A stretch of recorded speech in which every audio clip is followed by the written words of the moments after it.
abu uku ka aji a bakinka, sinnin wa malin ka faɗi shekarunka. Yi dungu. Yau ka ce shekararka 60, da suna nufin za su baka 'ya'yan shekara 15, sai a ce wai wannan za ta yi ta kaba da wuri za ta yi ta kaba. Tsara shekarunka.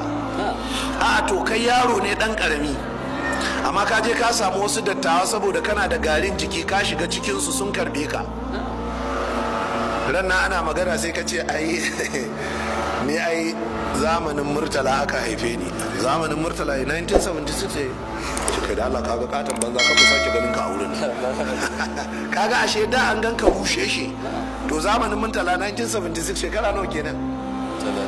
Kaga 30 da wani abu. To kaje ka shiga cikin dattayen shekara 60, da sun dauka kai masu ansu ne. To kar ka sake a ji shekarunka. Ita yin dungu kakkai ƙarya amma dai yi dungu sai in ta kama. Wa malin ya ce kar ka sake a san nawa kake da shi. In ka sake aka san abin da kake da shi, mai wada ka ne musu barazana, ka dan yi wa gidanka washe haka fenti mai kyau, da yar mota ka kaji an sake mata fenti a fanteka. Suna ganin ka kai ne alhaji, duk anguwan nan kowa na martaba ka. Ran nan sai aka zo maganar naira 5,000 sai ka ce wallahi ni rabona da 5,000. Tun yar ado na mulki sai ce shi aikin banza ne ma, ta ce duk fenti ne wallahi duk omo ne, bula ce kawai. To daga nan ba sake karrama ka. To in aka zo da bukata, to ka san yadda za ka yi kakkai karya, amma kakka sake a gane baka da shi. Sannan kuma kar ka sake a gane kana da shi da yawa. Malam ya ce za su dame ka da roƙo. Duk wata takardar taimako ma aiko maka, tunda mun gane kana da shi.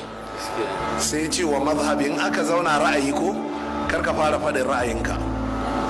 Ka tafi local government neman kwangila, sai ka ga hoton Buhari, an fahimta? To yi marmaza ka nuna kai dan CPC, za ka samu kwangilarsu.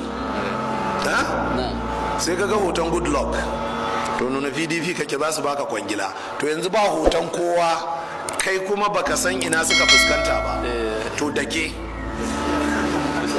inda ka ji ta faɗi, to a faɗi tare da kai.